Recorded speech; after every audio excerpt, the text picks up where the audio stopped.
ओम नमः शिवाय। आप सभी शिव भक्तों का शिव पुराण की इस कथा श्रवण में हार्दिक स्वागत है। सभी शिव भक्तों को मेरा सादर प्रणाम है। और जैसा कि आपको विदित है, हम शिव पुराण के उमा संहिता खंड में इस समय कथा श्रवण कर रहे हैं और कल हमने 45वें अध्याय तक का कथा श्रवण का पाठ पूरा किया था। आज हम उसके आगे बढ़ेंगे और जो अगली कथा है वो है संपूर्ण देवताओं के तेज से देवी लक्ष्मी का या देवी का महालक्ष्मी रूप में अवतार और उनके द्वारा महिषासुर का वध। ऋषि कहते हैं, राजन, रंभ नाम से प्रसिद्ध एक असुर था जो दैत्य वंश का शिरोमणि माना जाता था। उससे महातेजस्वी महिष नामक दानव का जन्म हुआ था। दानवराज महिष समस्त देवताओं को युद्ध में पराजित करके देवराज इंद्र के सिंहासन पर जा बैठा और स्वर्गलोक में रहकर त्रिलोकी का राज्य करने लगा। तब पराजित हुए देवता ब्रह्मा जी की शरण में गए। ब्रह्मा जी भी उन सबको साथ लेकर उस स्थान पर गए जहां भगवान शिव और विष्णु विराजमान थे। वहां पहुंचकर सब देवताओं ने शिव और केशव को नमस्कार किया तथा अपना सब वृत्तांत यथार्थ रूप से ब्यौरेवार कह सुनाया। वे बोले, भगवान, दुरात्मा महिषासुर ने हम सबको समरांगण में जीतकर स्वर्गलोक से निकाल दिया है, इसलिए हम इस मृत्युलोक में भटक रहे हैं और कहीं भी हमें शांति नहीं मिल रही। उस असुर ने इंद्र आदि देवताओं की कौन कौन सी दुर्दशा नहीं की। सूर्य, चंद्रमा, वरुण, कुबेर, यम, इंद्र, अग्नि, वायु, गंधर्व, विद्याधर और चारण, इन सब के तथा अन्य लोगों के भी जो कर्तव्य कर्म हैं, उन सब को वह पापात्मा स्वयं ही करता है। उसने दैत्य पक्ष को अभय दान कर दिया है, इसलिए हम सब देवता आपकी शरण में आए हैं। आप दोनों हमारी रक्षा करें। हम असुर के वध का उपाय शीघ्र ही सोचें, क्योंकि आप दोनों ऐसा करने में समर्थ हैं। देवताओं की यह बात सुनकर भगवान शिव और विष्णु ने अत्यंत क्रोध किया। रोष के मारे उनके नेत्र घूमने लगे।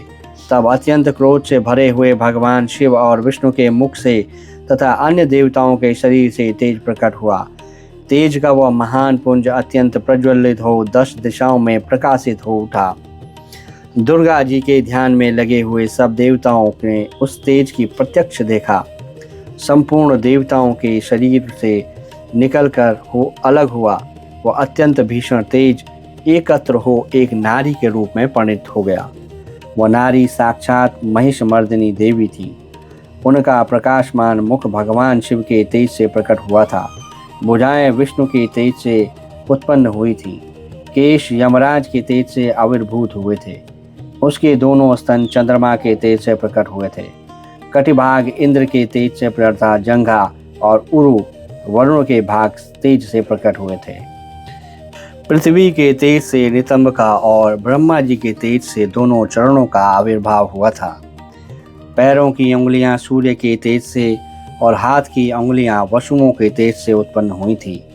नासिका कुबेर के, दांत प्रजापति के, तीनों नेत्र अग्नि के, दोनों भौहें साध्यगण के, दोनों कान वायु के तथा अन्य देवताओं के तेज से प्रकट हुए थे। इस प्रकार देवताओं के तेज से प्रकट हुई कमलाल या लक्ष्मी ही वह परमेश्वरी थी। संपूर्ण देवताओं की तेजो राशि से प्रकट हुई उन देवी को देखकर सब देवताओं को बड़ा हर्ष हुआ, परंतु उनके पास कोई अस्त्र नहीं था। यह देख ब्रह्मा आदि देवेश्वरों ने शिवा देवी को अस्त्र शस्त्र से संपन्न करने का विचार किया। तब महेश्वर ने महेश्वरी को त्रिशूल समर्पित किया।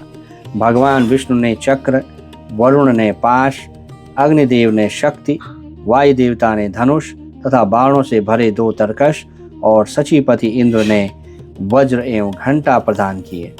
यमराज ने कालदंड, प्रजापति ने अक्षमाला, ब्रह्मा ने कमंडलों एवं सूर्यदेव ने समस्त रोमकूपों में अपनी किरणें अर्पित की। काल ने उन्हें चमकती हुई ढाल और तलवार दी, क्षीर सागर के सुंदर हार तथा कभी पुराने न होने वाले 2 दिव्य वस्त्र भेंट किए। साथ ही उन्हें दिव्य चूड़ामणि दी, 2 कुंडल, बहुत से कड़े, अर्धचंद्र, केयूर, मनोहर नूपुर, गले की हंसुली और सब अंगुलियों में पहनने के लिए रत्नों की अंगूठियां भी दी। विश्वकर्मा ने उन्हें मनोहर फरसा भेंट किया। साथ ही अनेक प्रकार के अस्त्र और अभेद कवच दिए। समुद्र ने सदा सुरम्य एवं सरस रहने वाली माला दी और एक कमल का फूल भेंट किया। हिमवान ने सवारी के लिए सिंह तथा आभूषण के लिए नाना प्रकार के रत्न दिए। कुबेर ने उन्हें मधु से भरा पात्र दिया तथा सांपों के नेता शेषनाग ने विचित्र रचना कौशल से सुशोभित एक नागहार भेंट किया, जिसमें नाना प्रकार की सुंदर मणियां गूंथी हुई थी। इन सब तथा दूसरे देवताओं ने भी आभूषण और अस्त्र शस्त्र देकर देवी का सम्मान किया। तत्पश्चात उन्होंने बारंबार अट्टहास करके उच्च स्वर से गर्जना की। उनके उस भयंकर नाद से संपूर्ण आकाश गूंज उठा। उसमें बड़े जोर की प्रतिध्वनि हुई, जिससे तीनों लोकों में हलचल मच गई। चारों समुद्रों ने अपनी मर्यादा छोड़ दी, पृथ्वी डोलने लगी। उस समय महिषासुर से पीड़ित हुए देवताओं ने देवी की जय जयकार की। तदंतर सब देवताओं ने उन महालक्ष्मी स्वरूपा पराशक्ति जगदम्बा का भक्ति गदगद वाणी द्वारा स्तवन किया। संपूर्ण त्रिलोकी को क्षोभग्रस्त देख देव वैरी दैत्य अपनी समस्त सेनाओं को कवच आदि से सुसज्जित कर हाथों में हथियार ले सहसा उठ खड़े हुए। रोष से भरा हुआ महिषासुर भी उस शब्द की ओर लक्ष्य करके दौड़ा और आगे पहुंचकर उसने देवी को देखा, जो अपनी प्रभा से तीनों लोकों को प्रकाशित कर रही थी। इस समय महिषासुर के द्वारा पालित करोड़ों शस्त्रधारी महावीर वहां आ पहुंचे। चिक्षुर, चामर, उदग्र, कराल, उद्वत, पाशकाल, ताम्र, उग्रास्य, उग्रवीर्य, बिडाल, अंधक, दुर्धुर, दुर्मुख, त्रिनेत्र और महाहनु, ये तथा अन्य बहुत से युद्ध कुशल शूरवीर समरांगण में देवी के साथ युद्ध करने लगे। वे सब के सब अस्त्र शस्त्रों की विद्या में पारंगत थे। इस प्रकार देवी और दैत्यगण दोनों परस्पर जूझने लगे। उनका वह भीषण समय मार काट में ही बीतने लगा। इस तरह भयानक युद्ध होने के बाद महिषासुर देवी के साथ माया युद्ध करने लगा। तब देवी ने कहा, रे मूढ़, तेरी बुद्धि मारी गई है, तो व्यर्थ हट क्यों करता है? तीनों लोकों में कोई भी असुर युद्ध में मेरे सामने टिक नहीं सकते। यूं कहकर सर्वकलामयी देवी कूदकर महिषासुर पर चढ़ गईं और अपने पैर से उसे दबाकर उन्होंने भयंकर शूल से उसके कंठ में आघात किया। उनके पैर से दबा होने पर भी महिषासुर अपने मुख से दूसरे रूप में बाहर निकलने लगा। अभी आधे शरीर से ही वो बाहर निकलने लगा था कि देवी ने अपने प्रभाव से उसे रोक दिया। आधा निकला होने पर भी वह महाअधम दैत्य देवी के साथ युद्ध करने लगा। तब देवी ने बहुत बड़ी तलवार से उसका सिर काटकर उस असुर को धाराशायी कर दिया। फिर तो उसके सैनिकगण हाय हाय करके नीचे मुख किए भयभीत हो रणभूमि से भागते और त्राही त्राही की पुकार करने लगे। उस समय इंद्र आदि सब देवताओं ने देवी की स्तुति की, गंधर्व गीत गाने लगे और अप्सराएं नृत्य करने लगी। राजन, इस प्रकार मैंने तुमसे देवी के महालक्ष्मी अवतार की कथा कही है। अब तुम सुस्थिर चित्त से सरस्वती के प्रादुर्भाव का प्रसंग सुनो। देवी उमा के शरीर से सरस्वती का आविर्भाव। उनके रूप की प्रशंसा सुनकर शुंभ का उनके पास दूत भेजना। दूत की निराश लौटने पर शुंभ का क्रमशः धूम्रलोचन, चंड, मुंड तथा रक्त बीज को भेजना और देवी के द्वारा उन सब का मारा जाना। ये नया अध्याय है और इसमें हम देवी के जो चरित्र हैं उनका अध्ययन करेंगे। ऋषि कहते हैं, पूर्व काल में शुंभ और निशुंभ नाम के दो प्रतापी दैत्य थे जो आपस में भाई भाई थे। उन दोनों ने चराचर प्राणियों सहित त्रिलोकी के उस राज्य पर बलपूर्वक आक्रमण किया। उनसे पीड़ित हुए देवताओं ने हिमालय पर्वत की शरण ली और संपूर्ण अभीष्टों को देने वाली सर्वभूत जननी देवी उमा का स्तवन किया। देवता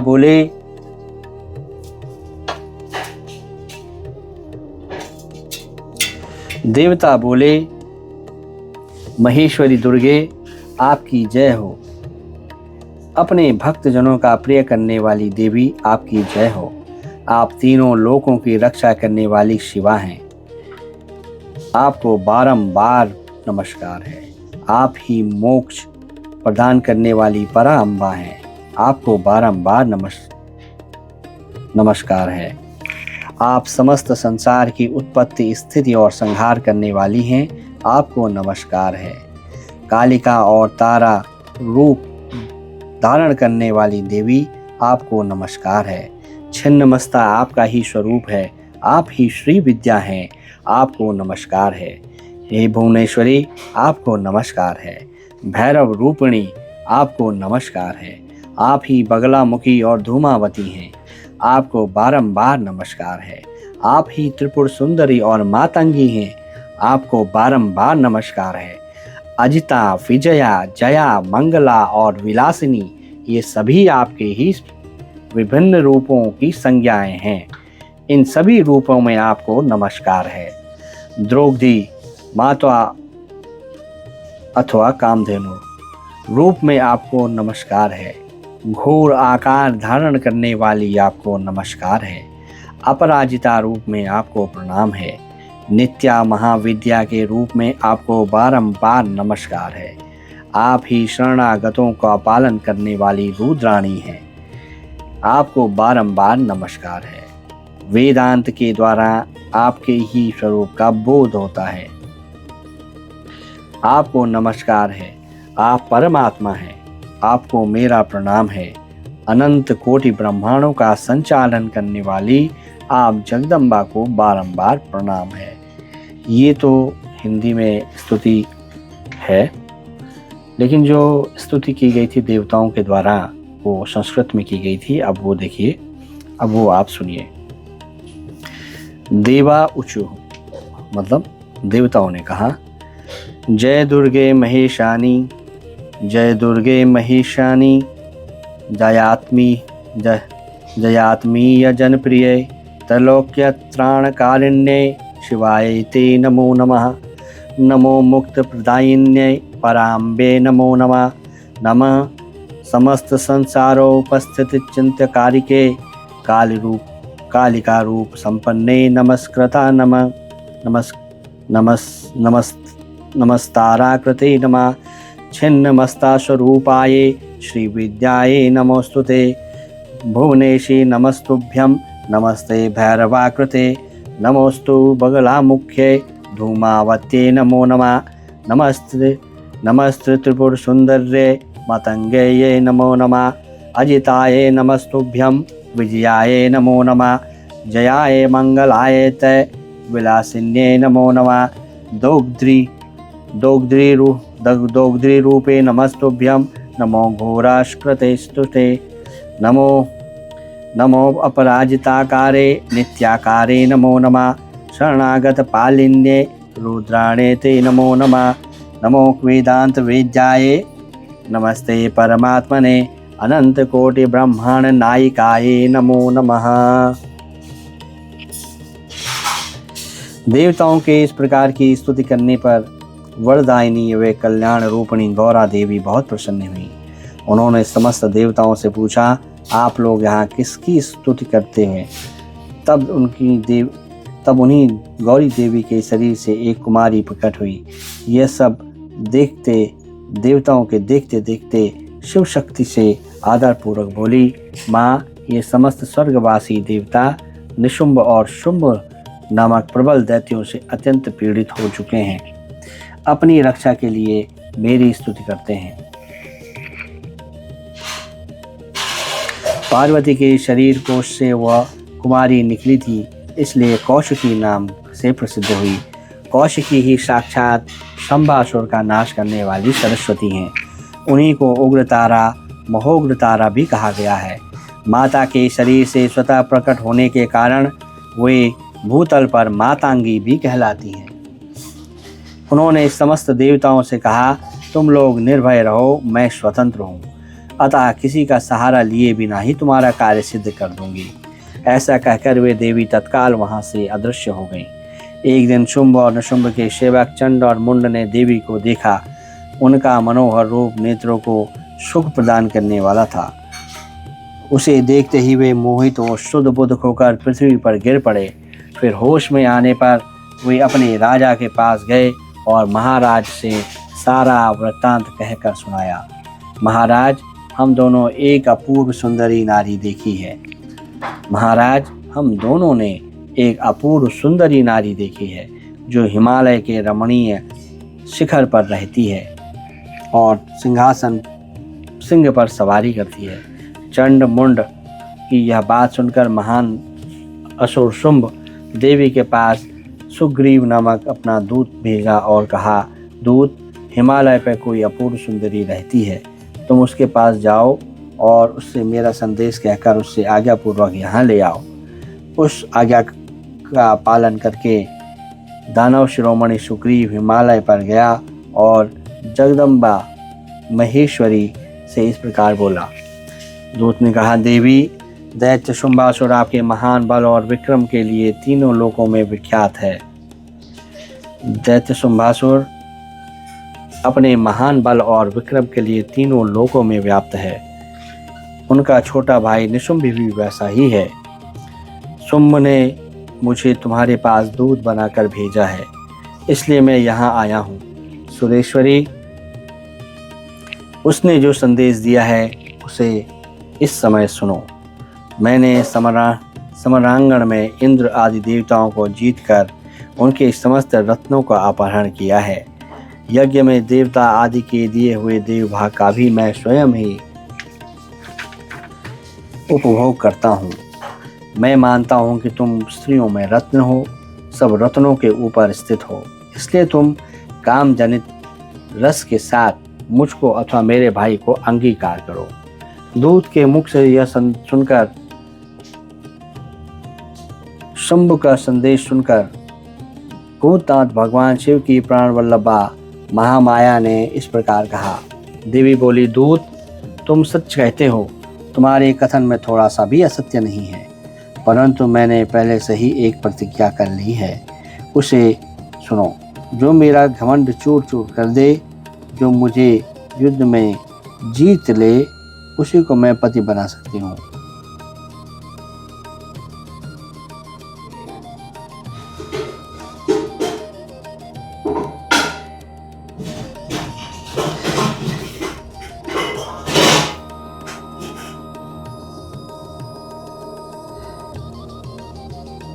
परंतु मैंने पहले से एक प्रतिज्ञा कर ली है, उसे सुनो। जो मेरा घमंड चूर चूर कर दे, वो मुझे युद्ध में जीत ले, उसी को मैं पति बना सकती हूँ, दूसरे को नहीं। यह मेरी अटल प्रतिज्ञा है। इसलिए तुम शुंभ और निशुंभ को मेरी यह प्रतिज्ञा बता दो, फिर इस विषय में जैसा उचित हो वैसा वे करें। देवी की यह बात सुनकर दानव सुग्रीव लौट गया। वहां जाकर उसने विस्तार पूर्वक राजा को सब बातें बताईं। दूत की बात सुनकर उग्र शासन करने वाला शुंभ कुपित हो उठा और बलवानों में श्रेष्ठ सेनापति धूमाक्ष से बोला, ध्रुमाक्ष, हिमालय पर कोई सुंदरी रहती है, तुम शीघ्र वहां जाकर जैसे भी हो वहां उसे यहाँ ले आओ। उसी तरह उसे ले आओ। असुर प्रवर, उसे लाने में तुम्हें भय नहीं मानना चाहिए। यदि वह युद्ध करना चाहती या चाहे तो तुम्हें प्रयत्नपूर्वक उसके साथ युद्ध भी करना है। शुंभ की ऐसी आज्ञा पाकर दैत्य धूम्रलोचन हिमालय पर गया और उमा के अंश से प्रकट हुई भगवती भुवनेश्वरी से कहा, नितंबनी, मेरे स्वामी के पास चलो, नहीं तो मैं तुम्हें मरवा डालूंगा और मेरे साथ 60,000 असुरों की सेना है। देवी बोली, वीर, तुम्हें दैत्यराज ने भेजा है, यदि मुझे मार ही डालोगे तो क्या कहूँगी, परंतु युद्ध के बिना मेरा वहां जाना ठीक नहीं है। परंतु युद्ध के बिना मेरा वहां जाना असंभव है, यही मेरी ऐसी ही मान्यता है। देवी के ऐसा कहने पर दानव धूम्रलोचन उन्हें पकड़ने के लिए दौड़ा, परंतु महेश्वरी ने हूं के उच्चारण मात्र से उसको भस्म कर दिया। तभी से देवी इस भूतल पर धूमावती कहलाने लगी। उनकी आराधना करने पर वे अपने भक्तों के शत्रुओं का नाश कर डालती हैं। धूमाक्ष के मर जाने पर अत्यंत कुपित हुए देवी के वाहन सिंह ने उन्हें साथ आए हुए समस्त असुर गणों को चबा डाला। जो मरने से बचे वे भाग खड़े हुए। इस प्रकार देवी ने दैत्य धूम्रलोचन को मार डाला। इस समाचार को सुनकर प्रतापी शंभु ने बड़ा क्रोध किया। वह अपने दोनों होठों को दांतों से भींच कर रह गया। उसने क्रमशः चंड, मुंड तथा दक्ष बीज नामक असुरों को भेजा। आज्ञा पाकर वे दैत्य उस स्थान पर गए जहां देवी विराजमान थी। अणिमा आदि सिद्धियों से सेवित तथा अपनी प्रभा से संपूर्ण दिशाओं को प्रकाश करते हुई भगवती सिंह वाहिनी को देखकर वे श्रेष्ठ दानव वीर बोले, देवी, तुम शीघ्र ही शुंभ और शुंभ के पास चलो, अन्यथा तुम्हें गण और वाहन सहित मरवा डालेंगे। वामे शुंभ को अपना पति बना लेने और लोकपाल आदि की स्तुति करने में शुंभ को अपना पति बना लो। शुंभ को अपना पति बना लो। लोकपाल आदि भी उनकी स्तुति करते हैं। शुंभ को पति बना लेने पर तुम्हें उस महान आनंद की प्राप्ति होगी जो देवताओं के लिए भी दुर्लभ है। उनकी ऐसी बात सुनकर परमेश्वरी अम्बा मुस्कुराकर सरस मधुर वाणी में बोली। देवी ने कहा, अद्वितीय महेश्वर परम ब्रह्मा परमात्मा सर्वत्र विद्यमान है, जो सदाशिव कहलाते हैं। वेद भी उनके तत्व को नहीं जानते, फिर विष्णु आदि की तो बात ही क्या है। उन्हीं सदाशिव की मैं सूक्ष्म प्रकृति हूँ, फिर दूसरे को पति कैसे बना सकती हूँ। सिंहनी कितनी ही कामातुर क्यों ना हो जाए, वह गीदड़ को कभी अपना पति नहीं बनाएगी। हथनी गधे को और बाघिन खरगोश को नहीं वरेगी। दैत्यों, तुम सब लोग झूठ बोलते हो, क्योंकि काल रूपी सर्प के फंदे में फंसे हुए हो। तुम या तो पाताल को लौट जाओ या शक्ति हो तो युद्ध करो। देवी का यह क्रोध पैदा करने वाला वचन सुनकर वह दैत्य बोले, हम लोग अपने मन में तुम्हें अबला समझकर मान नहीं रहे थे, परंतु यदि तुम्हारे मन में युद्ध की ही इच्छा है तो सिंह पर सुरक्षित होकर बैठ जाओ और युद्ध के लिए आगे बढ़ो। इस तरह वाद विवाद करते हुए उनमें कलह बढ़ गया और समरांगण में दोनों दलों पर तीखे बाणों की वर्षा होने लगी। इस तरह उनके साथ लीलापूर्वक युद्ध करके परमेश्वरी ने चंड मुंड सहित महान असुर रक्त बीज को मार डाला। वे देव वैरी असुर देववृद्धि